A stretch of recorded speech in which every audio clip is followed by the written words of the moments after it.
सिहोरमधले कुबेरेश्वर धाम इथे आल्यावर वातावरणात एक वेगळीच शांतता जाणवली. आईची इच्छा होती इथे येऊन मनापासून पूजा करायची आणि तिच्यासोबत देवदर्शन करताना मलाही मिळालेला आनंद शब्दात सांगता येणार नाही. वरून पडणारा पाऊस, हातातली पूजा आणि समोरची प्रसन्न आरती सगळं काही इतकं सुंदर वाटत होतं की जणू मनाला शांत करण्यासाठीचा क्षण मिळाला होता. आईबाबासोबत पहिल्यांदाच असा देवदर्शनाचा अनुभव घेत होते. सोबत कावड यात्राही सुरू होती आणि त्या भक्तिमय वातावरणात आम्हीही सहभागी झालो.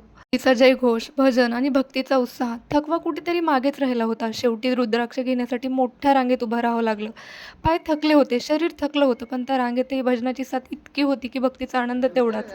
आणि म्हणून तो थकवाही आनंदच वाटत होता. हातात मिळालेला तो रुद्राक्ष फक्त एक प्रसाद नाही, तर आईबाबासोबत अनुभवलेल्या सुंदर दिवसाची कायमची आठवण आहे. नाही, इथे येऊन इतकं प्रसन्न वाटलं की त्यांच्याकडे शब्दच नव्हते. वाटले तुम्हाला शिवरला येऊन? या सगळ्या भक्तिमय वातावरणात एक दृश्य मात्र मनाला स्पर्शून गेलं. एक छोटीशी मुलगी दोरीवर चालत होती. स्वतःच्या कष्टातून आपलं पोट भरण्यासाठी ती प्रयत्न करत होती. तिचं ते धैर्य पाहून एकच जाणवलं, आयुष्य कितीही कठीण असलं तरी जगण्यासाठी माणूस आपल्या परीने प्रयत्न करतच राहतो. देवदर्शनाच्या या प्रवासात तिची छोटीशी झलकही मनात कायमची राहून गेली.